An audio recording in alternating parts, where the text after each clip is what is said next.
Well, it is the 23rd day of March 2020. Many thanks for choosing KUTV News at 9. And tonight, we've got quite much lined up for you, including the latest update regarding the COVID-19, where Kenyan government has just confirmed one more positive case, making the total number of those infected to 16. Details of that will be part of what we have for you tonight. But first, top stories. One more COVID-19 positive case confirmed by the government, bringing the total number to 16.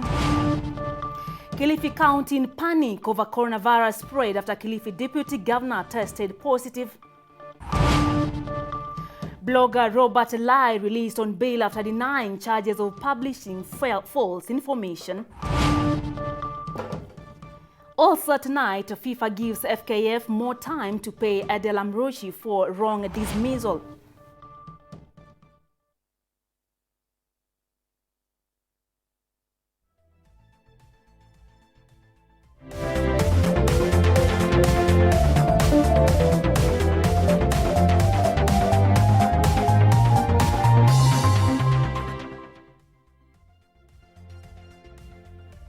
Well, Nelias Nderitu is our signed language interpreter. My name is Lydia Okio. Many thanks for joining us. Tonight, one more person has tested positive for coronavirus, bringing the number of positive cases in the country to 16.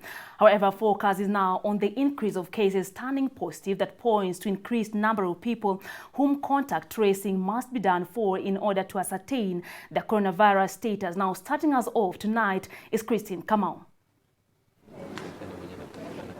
On Sunday, the Cabinet Secretary for Health, Mutahi Kagwe, announced an additional 8 cases of coronavirus, leaving the state with 15 cases of COVID-19. At the time, these cases were all imported. However, about 363 people who came into contact with the COVID-19 positive persons were traced to test their status. The latest is a close contact of one of the 8 cases we reported yesterday. The ministry, working with the county government, has traced 646 persons who had come into close contact with the confirmed cases.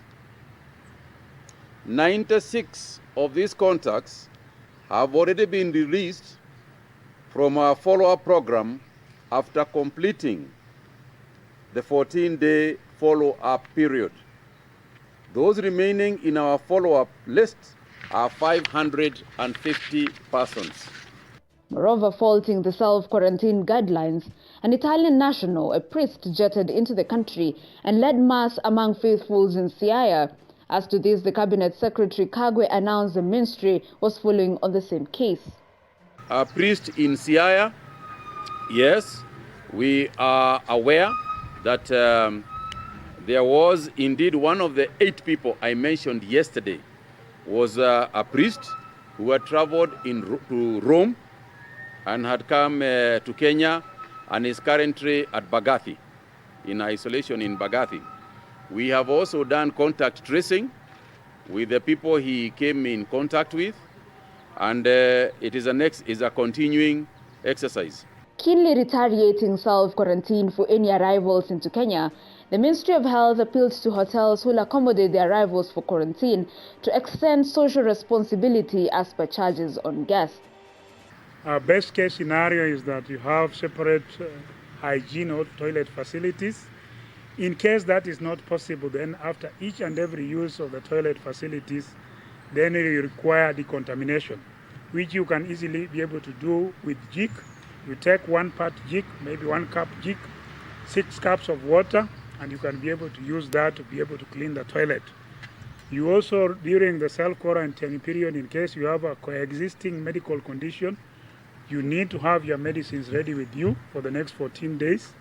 If you are working, it means you don't go to work for the next 14 days, and you keep to your room. If you are supposed also to clean your linen, your tables, your bed, you can use the same 1 part jig, 6 parts water for decontamination. You are not supposed to share any of your toiletries, your utensils, things like toothbrushes. You should use your own.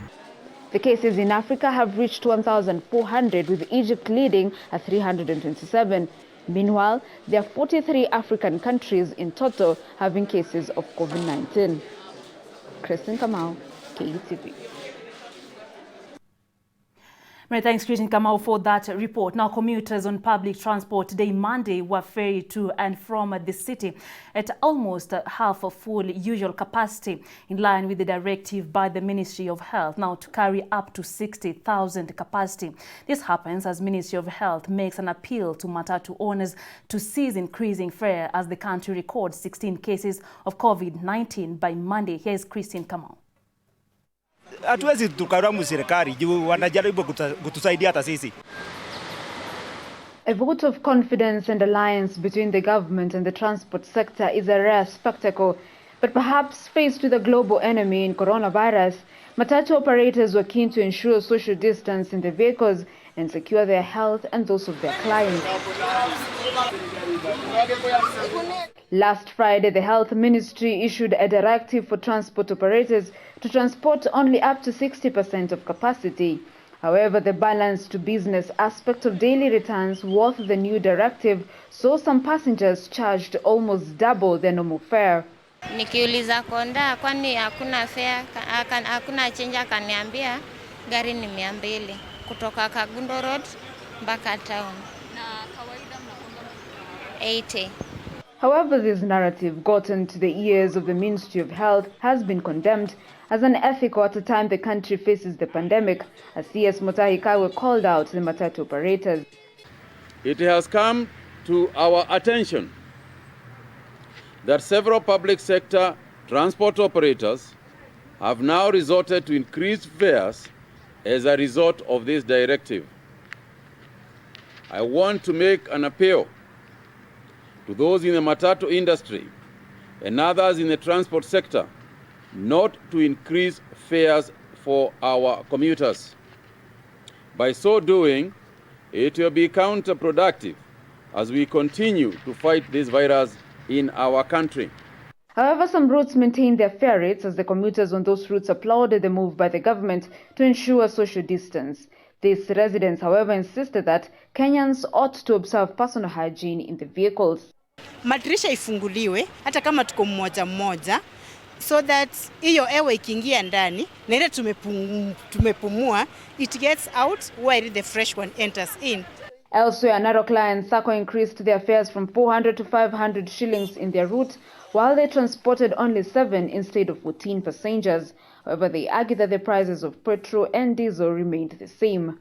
Kwa mafuta kweli tunaumia, kwa maana hiyo bei itakuwa chini kabisa, lakini kwa abiria wetu tunabebanga kawaida na shilingi 400, tunaweza kuwabeba na shilingi 500. In a 33-seat bus matatu in Nairobi, in one trip of 50 shillings fare per passenger, transporters will collect 3,300 shillings. But under the new directive, a bus ferrying 17 passengers in a trip, the transporters only make 1,700 shillings, almost half their daily proceedings. Sasa unaona inabeba watu 18. Ujue mafuta haijapungua, hakuna kitu imepungua. Na watu kipandisha kama sasa tulikuwa tunapenda 30 na chwani. Sasa unaona sasa imekuwa chwani watu waingine, hakuna watu baka tao. With the recent upsurge of cases turning positive for coronavirus in Kenya, the fear against it has increased. But the matatu industry has been at the forefront in aiding the government to reduce chances of contraction. However, this is choking into their business. Kristen Kamau, KUTV.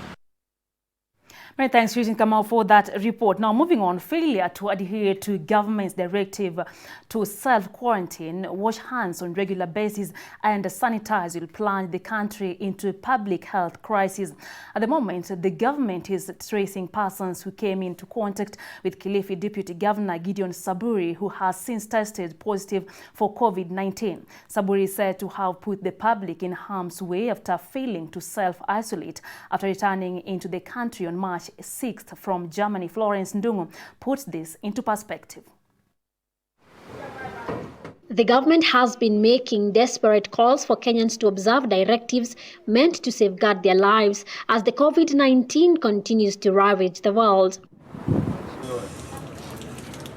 Over and over again, the Cabinet Secretary for Health, Mutahi Kagwe, through his daily coronavirus updates, has been emphasizing the need for regular hand washing, sanitizing, and most importantly, exercising social distancing. We remain focused on emphasizing high levels of hygiene and the maintaining of social distance. Sadly, though, elected leaders seems to be the first ones to defy the directives, a case in point being the Kilifi Deputy Governor Gideon Saburi. Saburi is said to have travelled to Germany in early March but refused to self-isolate upon his return as directed by the government. The Deputy Governor went on to mingle with Kilifi residents, thereby posing a threat to their lives. Saburi returned into the country on March 6th. He went into a meeting with MCAs the following day at the Royal Hotel in Mazeras, Rabai. On the same day, Saburi attended a funeral. On March 17th, he accompanied his driver to Kamarambuzi Majengo in Mombasa, where they feasted on ugali and mishkaki. On March 19th, he mingled with revelers at a nightclub in Bamburi. On March 20th, alongside his driver, Saburi had refreshments at Kafesari in Mombasa. Saburi's reckless behavior left the national government with no choice but to forcibly quarantine him at a government-approved facility before embarking on the Herculean task of searching for 363 people who had come into contact with him. Saburi is currently positive, and after pushing through the COVID-19, prosecution and a possible jail time awaits him for putting the public in harm's way. That all persons who violate the self-quarantine requirement will be forcibly quarantined for a full 14 days at their cost, and thereafter arrested and charged in accordance with the Public Health Act. Leaders who came into contact with the Deputy Governor, including his own boss, Amason Kingi, have since embarked into self-quarantine for 14 days. Thank you, Kagwe, for saying we'll take him to court. Let him go. He doesn't care about the lives of the people he has infected with this virus. The development have left Kilifi residents in panic mode with fears that the virus might spread like bushfire. Others who have gone into quarantine after interacting with the Deputy Governor includes Land CAS Gideon Mungaro, Women Rep Gertrude Mbeyu, and Rabai Member of Parliament William Kamoti. The leaders hugged and shook hands during burial ceremony. Malindi Member of Parliament Aisha Jumwa wants the national government to declare Kilifi and the coast a priority area for emergency response after Saburi tested positive for COVID-19. Jumwa expressed worries that the county and the department may not have the capacity to deal with the pandemic. Kwa kusema kweli, watu Kilifi wako in a panic mode. Tunaogopa, yani mtaa imekuwa Kilifi iko deserted. Kila tukiamka asubuhi tuko katika maofisi yao kutafuta sababu ya kuingia katika department kutafuta kazi nini. Na ni watu ambao tunasongeleana nao kila wakati. Alafu sisi bado tuarudi nyumbani, bado tuaenda maskani kukaa. Sasa ni kitu kikubwa ambacho kimetushtua sana. Kiongozi ambaye alikuwa tutarajia awe kipaumbele, lakini sasa yeye ndio ambaye ametukosea. Tuseme ametukosea vibaya sana kama wakazi, na ametuka katika roho ambayo hatujui sasa tunajiona kamba yani ni wazima kama maiti, yani hatujui tuko vipi yani. Hii issue ya deputy governor ilishtua sana kwa sababu yeye ni kiongozi wetu ambaye inafaa ako mstari wa mbele kutuangalia sisi na kusema tukae vizuri. A spot check in Malindi and Kilifi shows many streets along the county government offices are deserted after officers were ordered to go on self-quarantine. Even normal activities including boda operation along the area has now reduced. The government directives are loud and clear. Wash your hands regularly, sanitize, self-quarantine, and most importantly, practice social distancing. However, reckless behavior by a few individuals who refuse to adhere to these directives might just plunge this country into a public health crisis. Florence Ndongo, KU TV News. Thank you very much, Florence, for that report. Now, President Uhuru Kenyatta has on Monday announced that Kenya has signed an agreement to allow Google Loon balloons to access the Kenya airspace to enhance 4G network coverage. Now, speaking during a press conference, the head of state stated that the approval was in line with government's measures to respond to the disruption caused by the global coronavirus pandemic that has seen many people work from home. As many continue to work from home following the government's directive, the president said that the new development will enable Kenya to retain her competitive advantages in ICT and innovation in the midst of the current crisis, while at the same time laying the foundation for greater expansion once the current health challenge is contained. This service will extend Telecom Kenya's 4G network to areas that are not covered by any of our mobile network providers. Therefore, all Kenyans, wherever they are in our country, will enjoy access to high-speed and affordable internet services. During his address, the head of state announced that the Kenya Civil Aviation Authority has signed an agreement with Google Loon that allows Loon balloons to fly over Kenyan airspace, adding that Telecom Kenya and Google have been testing the 4G data network and will roll out the commercial service as soon as the balloons are available in the Kenyan airspace. The service will also boost online learning as it will allow teachers and students to access education materials remotely, even as the competency-based curriculum continues taking center stage in the education arena. While citing the recently set up telemedicine center for coronavirus detection at Kenyatta National Hospital, the president said Kenyans should be proud of their country's position in technology and innovations. We did, and it was the first to happen on the African continent using technology.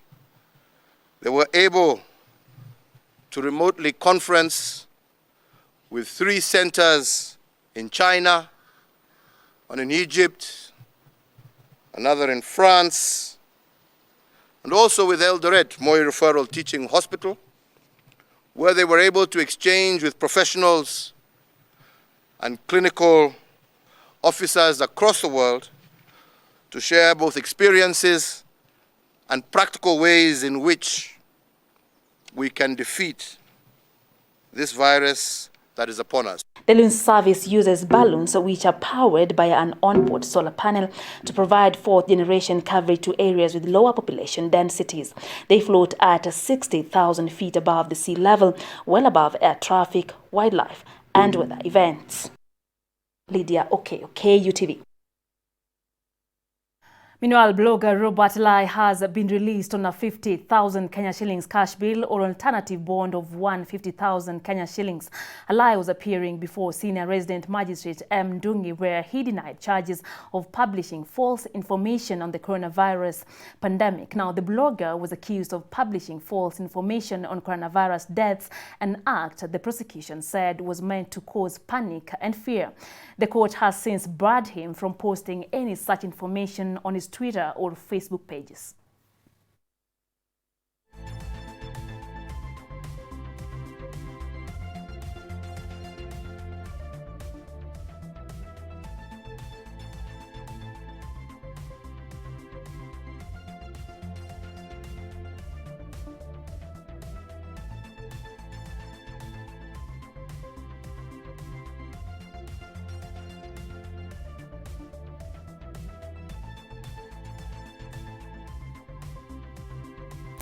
Well, it is 18 minutes past the hour. You're watching KUTV News at 9. We're taking a very quick short break, but there's still much more coming right after the break. Stay with us.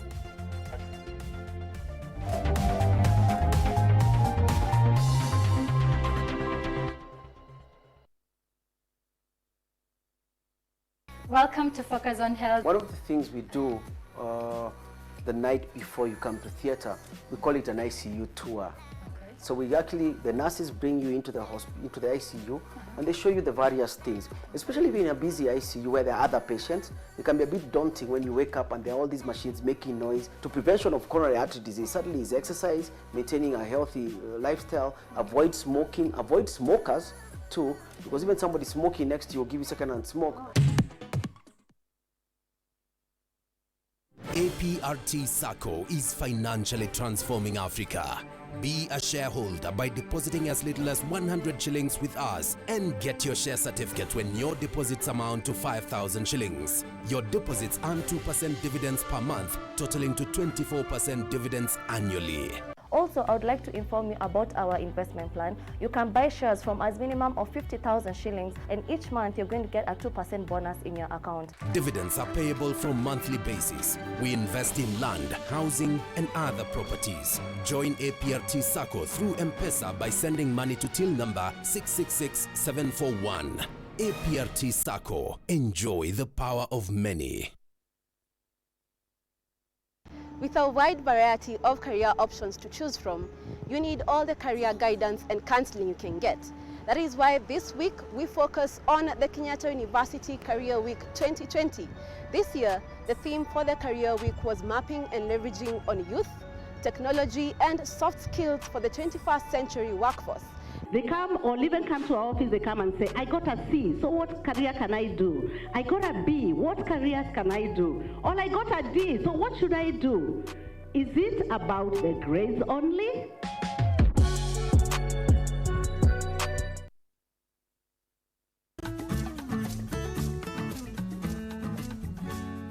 Hi, my name is Stella Tioi. Jina langu naitwa Okemwa Mwokoa James. This is Mandela Gaya.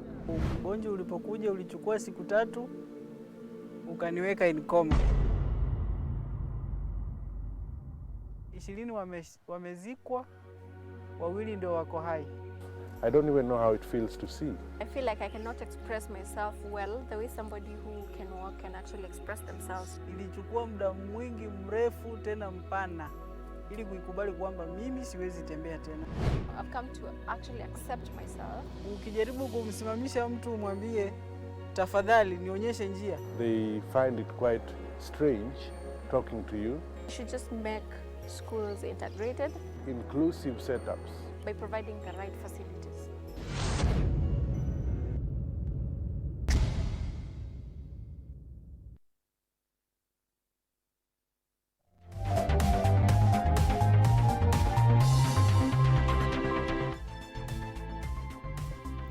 Many thanks for choosing to stay with us. Welcome back. You're watching KUTV News at 9. Now, moving on, today, Monday, the government confirmed 1 more positive COVID-19 case, bringing the total number to 16. The government continues to urge citizens to be responsible not to aid the spread of the virus. More directives were given through the Health Cabinet Secretary Mutahi Kagwe, among them a warning to the matatu operators not to hike fare. Let's listen in to what was said in today's briefing.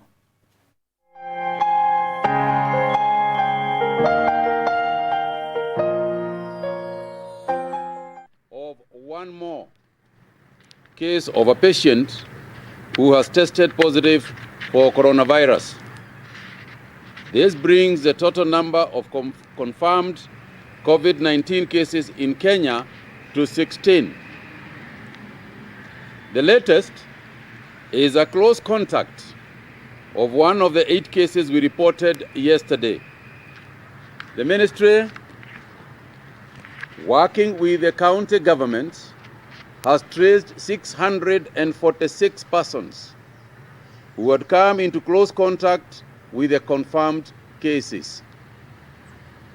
96 of these contacts have already been released from our follow-up program after completing the 14-day follow-up period. Those remaining in our follow-up list are 550 persons.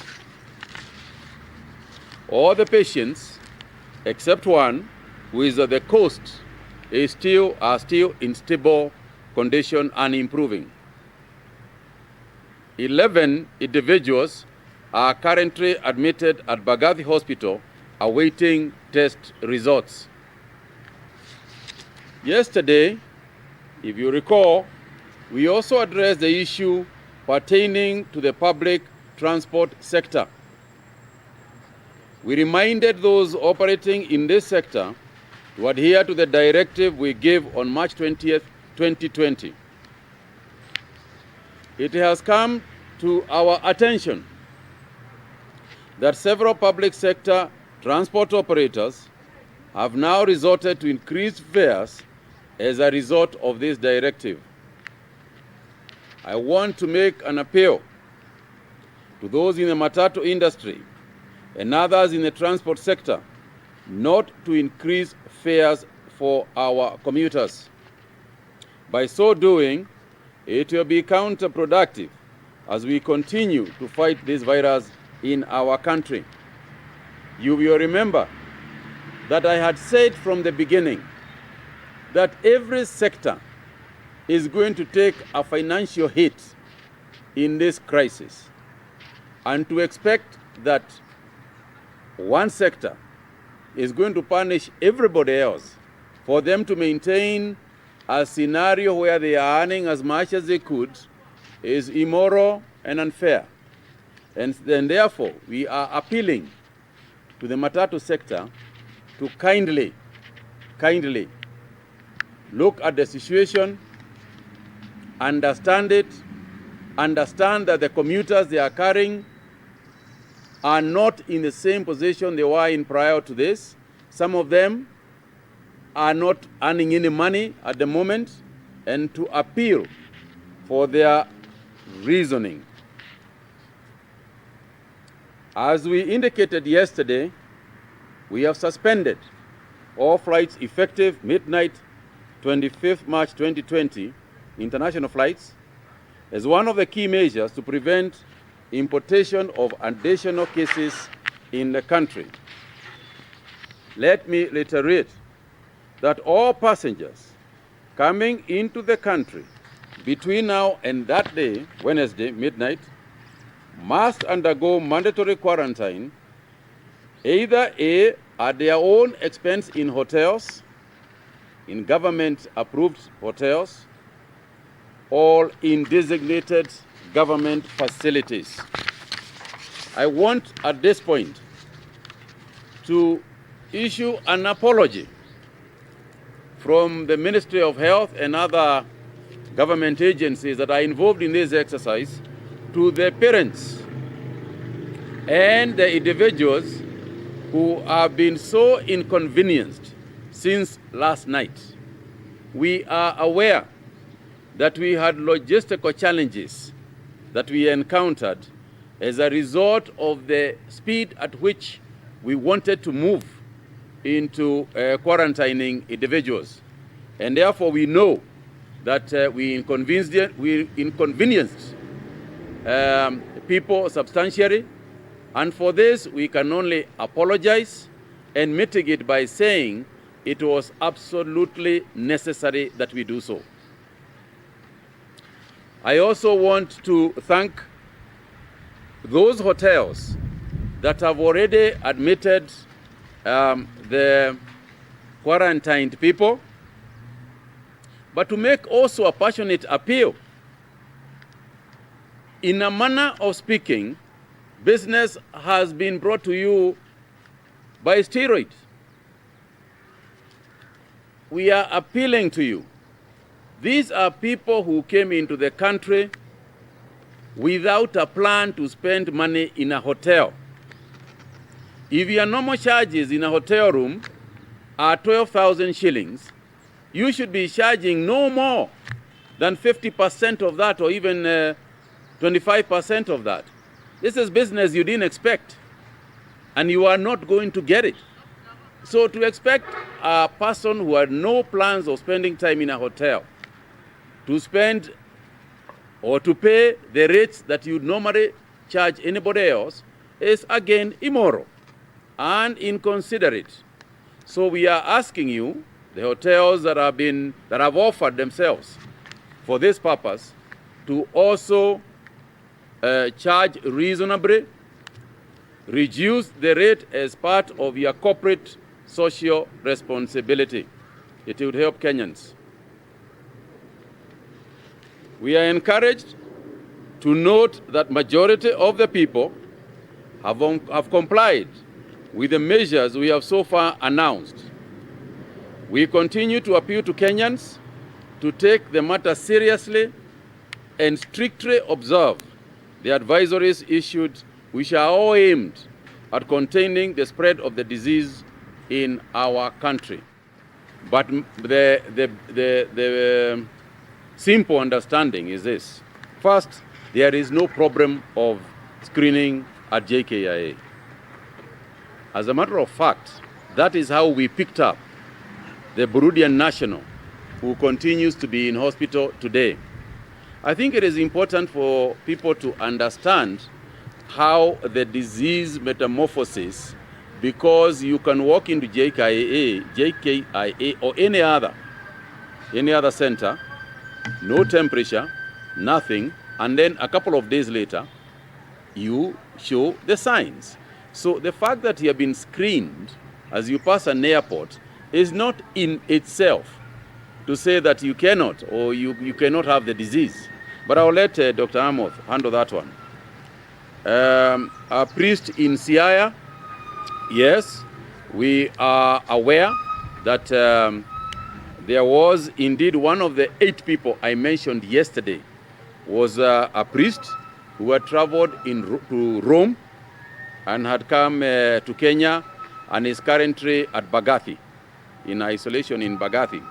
We have also done contact tracing with the people he came in contact with, and it is a continuing exercise. So thank you very much, Steve. Let me also say this.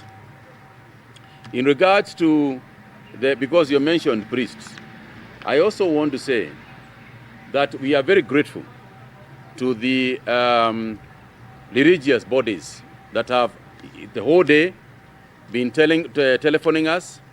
Others have issued statements to say that indeed they will comply with what we directed yesterday. But I'm also a Christian myself. And I want to say that the fact that gatherings are not happening in churches and mosques does not stop spiritual and mental nourishments. You know, because when we go to church, there is spiritual nourishment. And if you notice today, the Bishop of Canterbury actually said that he will continue with his work virtually. So there is nothing to stop us from engaging with our spiritual nourishment via radio, via TV, via any other means. And there is nothing also to stop us from continuing to support our religious activities through M-Pesa, through other avenues of sending money, so that our institutions, our religious institutions, can also continue in a normal manner, even though we are not all meeting. So I want to thank them and indeed say that we are encouraged by what they are doing and ask them to continue praying for this country.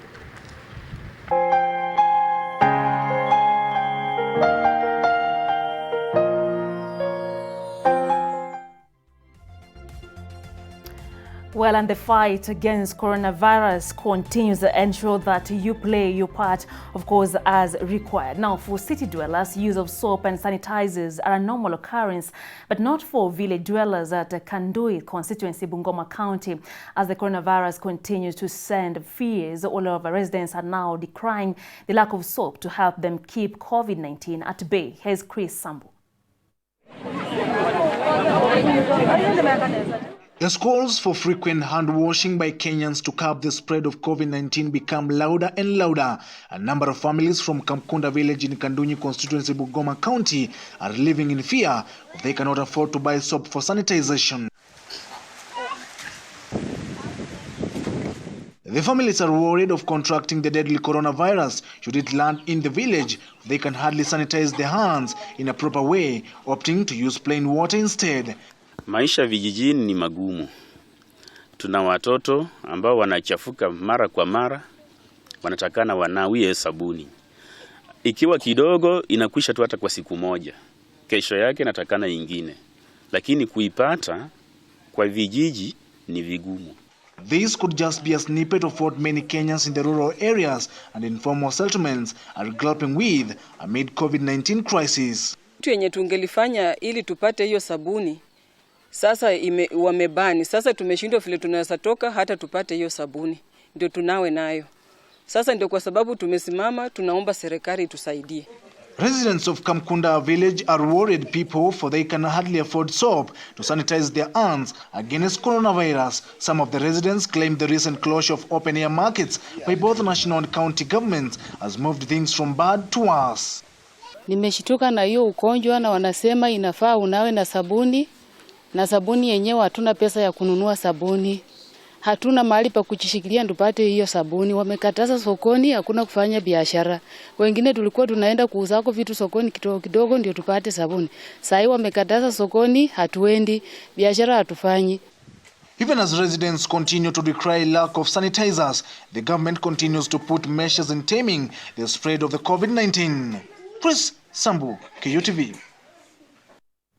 Well, thank you, Chris Sambu, for that report. Now, public service vehicle operators in Naivasha have warned that they could review fares up twice if the government does not lower the price of fuel and insurance payments. This follows the directive by the government requiring 14-seater matatu and buses to reduce their capacity to 60% as part of the measures to fight the spread of the coronavirus. Though they support the mitigation measures against COVID-19, the chairman of matatu operators in Naivasha, Stephen Mungai, says the affected parties should share the accrued losses with the government. Huu ni ugonjwa ambao umeingia dunia na hakuna mtu ambaye akona kinga ya ugonjwa. Sasa ile jambo lilopo ni sisi wote tushirikiane ili tusiumie. Wakati tunasema abiria wabebo 8, dereva si mjinga. Hizi viti zingine lazima akave target yake ya siku. So ile kitu wanafanya wanaongezea bei zaidi ya yenye tulikuwa tunalipa. So unapata tulikuwa tunalipa shilingi 200, tunalipa shilingi 350. Ndio target yao ya siku iingie. Dereva hataumia, abiria hataumia kwa sababu target ya dereva imeingia. Watu 8 tumekubali, lakini ukiangalia petroli ama diesel iko juu sana, 100 something. Tukiwatoka kutoka 60 ama 50 tutaweza kufanya hiyo kazi. Also, a telecommunication company Safaricom has on Monday introduced partnership with public transport sector players to accept cashless payments through M-Pesa in the ongoing battle to combat the spread of coronavirus.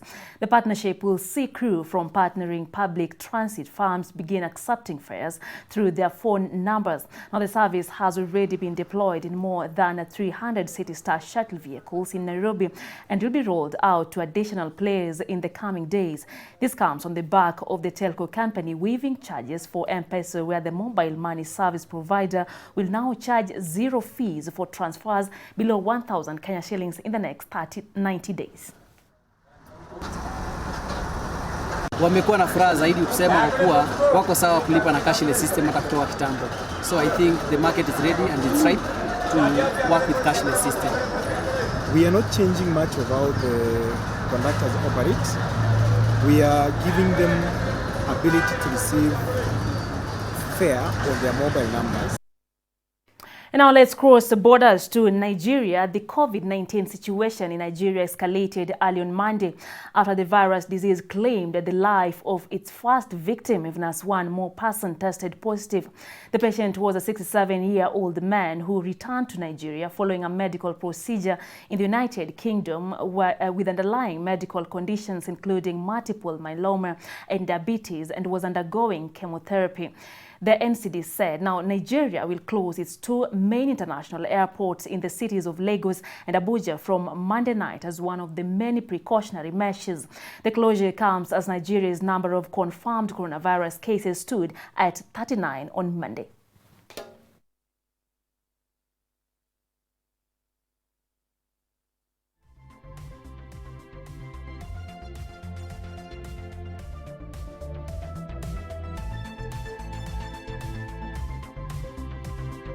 Well, you're watching KUTV News at 9. Many thanks for choosing to stay with us up to this moment to take another short break. But sports news is up next. Don't go too far.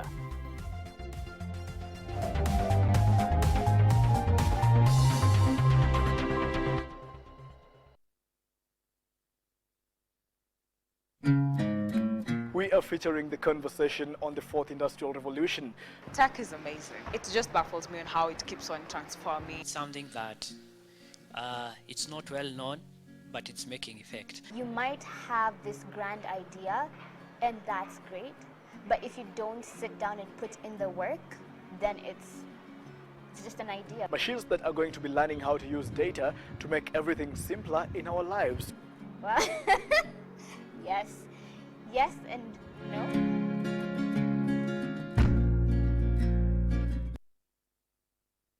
Coronavirus COVID-19 is a respiratory virus spreading across the world.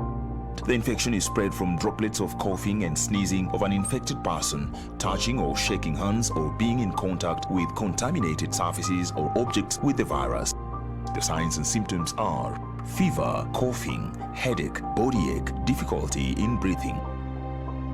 The disease can be prevented by regularly washing hands with soap and running water. Avoid close contact with people who have flu-like symptoms. Avoid handshake, hugs, and kissing. Also, protect yourself by covering your mouth or nose using a disposable tissue while coughing or sneezing. If you experience these symptoms and you had traveled or been in contact with a person from a country reporting COVID-19, you should isolate yourself for 14 days and seek immediate medical attention or report to the nearest health center. This message has been brought to you by the government of Kenya and its partners.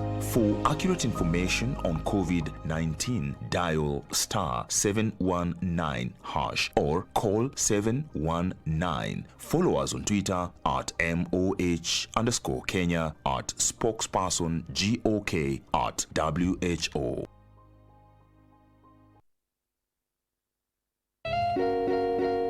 We don't want him to keep on losing the produce that he have invested a lot in, basically because there's no electricity. So solar, again, solar is green energy. Yeah. It is not going to have, it's just eco-friendly, no harm. So we just harness that solar energy, store it in the battery, use that power which is going to be stored in the battery, run the whole system even during the night. All right. Yeah.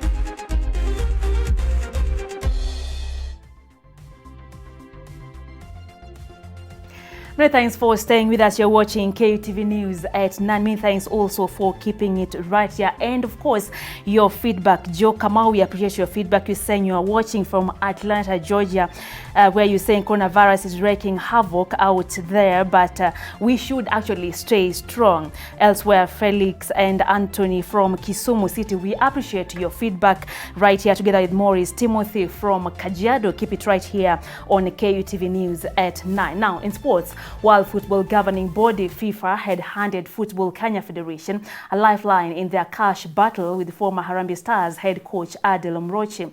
FIFA has granted the cash-trapped federation a 30-day period to pay 109 million Kenya shillings owed to Adel for wrongful dismissal. This is according to a letter dated March 23, 2020 and signed off by head of the FIFA Disciplinary Department, Carlos Salvador.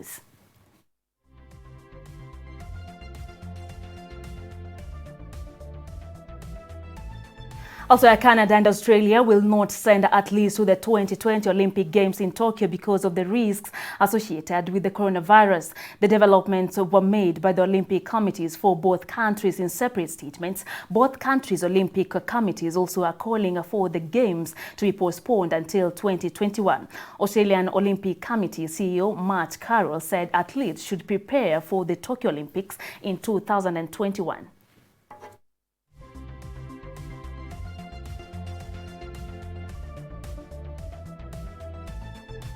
And finally, all football in Spain, including La Liga, has been put on hold indefinitely while the country deals with the continued spread of coronavirus. Spain's top flight was postponed for 2 rounds of matches earlier in March, and the country is in a state of emergency. Football will now resume until the Spanish government deems it safe to do so without any health risk.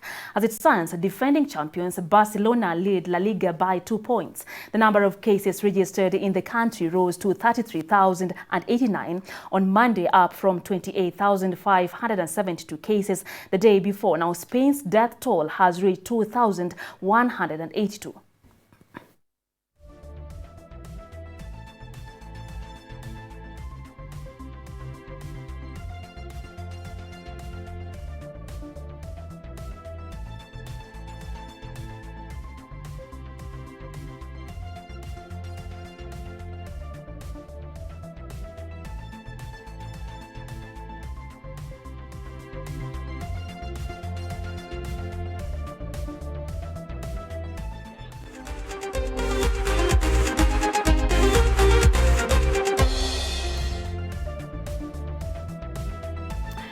Well, that's all we had for you tonight. Many thanks for watching KUTV News at 9. I also appreciate your company. Many thanks for choosing to stay with us. And just to sample a little bit, Kip Komoterap Kimutai from Nandi, we appreciate your feedback. Together with John Wainaina from Nakuru, James Omolo from Kindube is also watching. Ismail Obura from Donholm. Many thanks for watching KUTV News at 9. Let's do this again tomorrow, same place, same time. Nelias Nderito has been our signed language interpreter. My name is Lydia Okeo. Good night.